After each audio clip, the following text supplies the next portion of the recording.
The Enchanted Wood by Enid Blyton.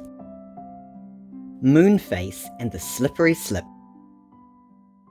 The children clung to the top branches of the faraway tree, whilst the rabbit slid down a bit lower. They could still hear the gay music of the roundabout land as it swung around overhead. "We'd better get home," said Joe in a rather quiet voice. "It's been just a bit too exciting." "Come on then," said Bessie, beginning to climb down. "It will be easier to get down than it was to climb up."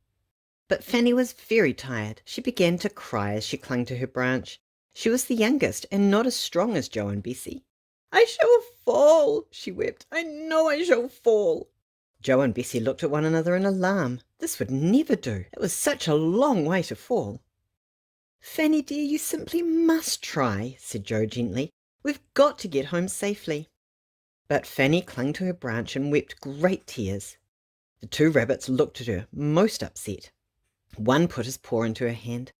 "I'll help you," he said. But Fanny wouldn't be helped.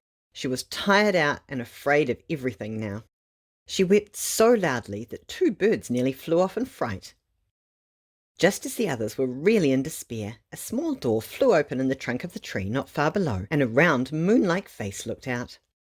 "Hey there, what's the matter?" shouted the moon-faced person. "A fellow can't get any sleep at all with that awful noise going on." Fanny stopped crying and looked at Moonface in surprise. "I'm crying because I'm frightened of climbing down the tree," she said. "I'm sorry I woke you up." Moonface beamed at her. "Have you got any toffee?" he asked. "Toffee?" asked everyone in surprise. "What do you want toffee for?"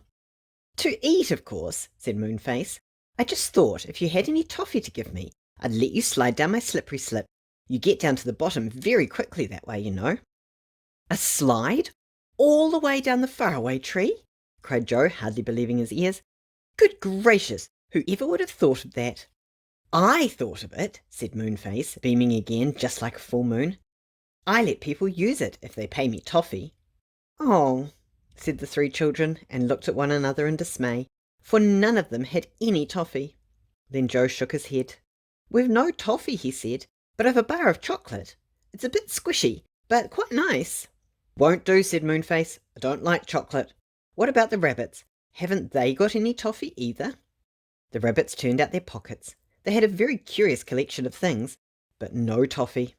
"Sorry," said Moonface, and slammed his door shut. Fanny began to cry again. Joe climbed down to the door and banged on it. "Hi! Old Moonface!" he shouted. "I'll bring you some lovely homemade toffee next time I'm up in the tree if you'll let us use your slippery slip."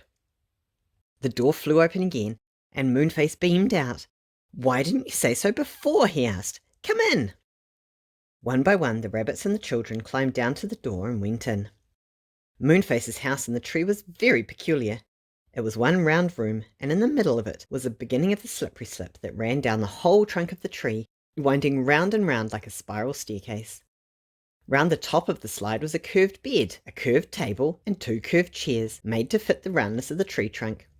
The children were astonished and wished they had time to stay for a while, but Moonface pushed them towards the slide. "You want a cushion each," he said. "Hey, you, rabbit, take the top one and go first." One of the rabbits took an orange cushion and set it at the top of the slide.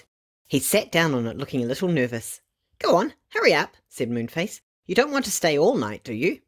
He gave the rabbit a hard push, and the rabbit slid down the slippery slip at a tremendous pace, his whiskers and ears blown backwards.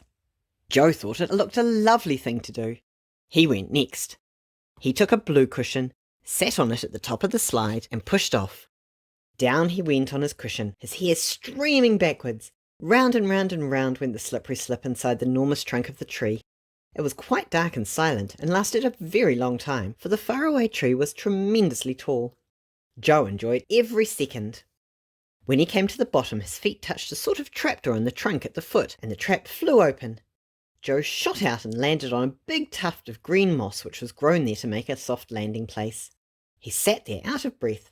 Then he got up quickly, for he didn't want Bessie or Fanny landing on top of him. Bessie went next. She flew down on a fat pink cushion, gasping for breath, for she went so fast. Then Fanny went on a green cushion, and then the other rabbit. One by one they shot out of the strange little trapdoor, which closed itself tightly as soon as the slider had gone through. They all sat on the ground getting their breath and laughing, for it really was funny to shoot down inside a tree on a cushion. The rabbits stood up first. "We'd better be going," they said. "So pleased to have met you." They disappeared down the nearest burrow, and the children waved goodbye. Then Joe stood up. "Come on," he said. "We really must get home. Goodness knows what the time is." "Oh, what a lovely way of getting down the faraway tree that was," said Bessie, jumping to her feet.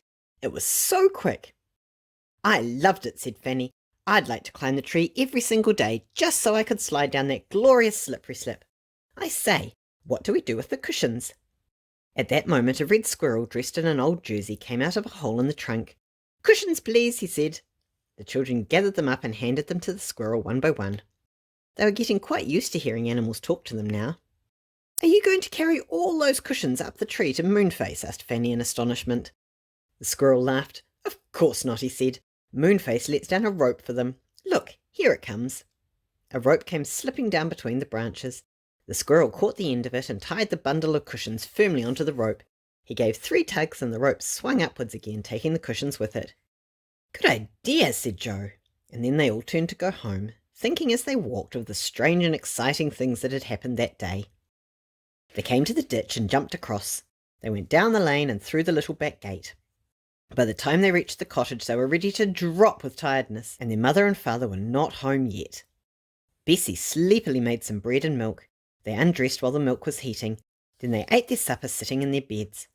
"I'm not going up the faraway tree again," said Fanny, lying down.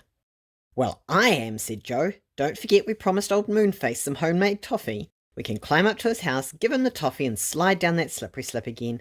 We don't need to go into any land at the top of the tree." But Bessie and Fanny were fast asleep, and very soon Joe was too, dreaming of the strange faraway tree and the curious folk who lived in its enormous trunk.